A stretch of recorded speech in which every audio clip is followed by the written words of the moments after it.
বন্ধুরা, আজকে আমি মানে লাল শাক দিয়ে আর ধনে পাতা দিয়ে শিম দিয়ে ভাজা করব। চলো, তোমরা কেউ কখনো খেয়েছি কিনা কমেন্টে জানাবে। এই যে দেখো, আমি গ্যাস ধরিয়ে কড়াই বসিয়ে দিয়েছি। কড়াই মনে গরম হয়ে গেছে। হ্যাঁ, এতে কিন্তু আমি কোনো ফোড়ন দেব না, তোমাদের দেখাচ্ছি আমি। এই যে এইটা হচ্ছে ধনে পাতা, এই হচ্ছে লাল শাক, এই হচ্ছে শিম, এই দিয়ে আমি ভাজা করব কাঁচা লঙ্কা দিয়ে। তোমরা একবার করে খেয়ে দেখো, ভালো লাগে। এতে কোনো আমি ফোড়ন দেবো না, শুধু তেল দিয়েছি। এই যে শিম খুব অল্প দিয়েছি।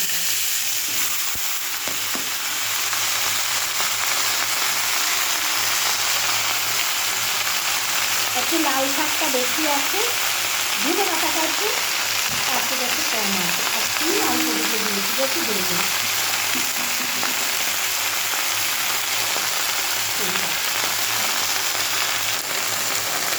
এবারে নুন দেবো। আমি লাল শাকে দিয়ে দেবো না, কোনো হলুদ দেবো না, আর কিচ্ছুই দেবো না। বললাম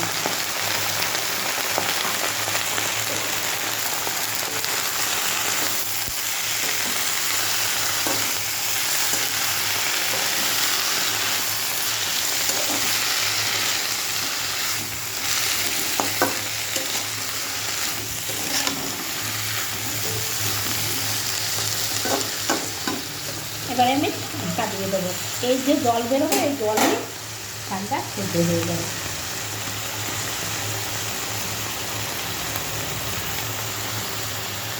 এই যে দেখো, একটু হয়ে গেল অতটা।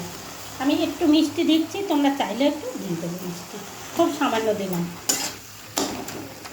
দেখো সব গলে গেছে। আর কি মানে এত সুন্দর একটা সেন্ট বেরিয়েছে বন্ধুরা, কি বলবো, দারুণ সেন্ট।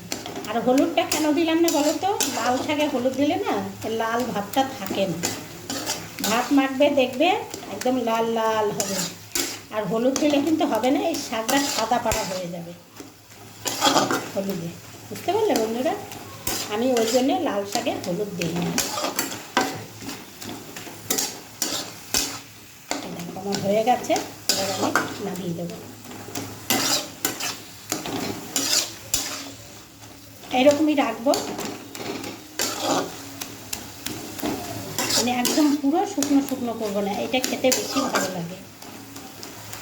এরকমই থাকবে। এই যে বন্ধুরা, আমার লাল শাক হয়ে গেছে।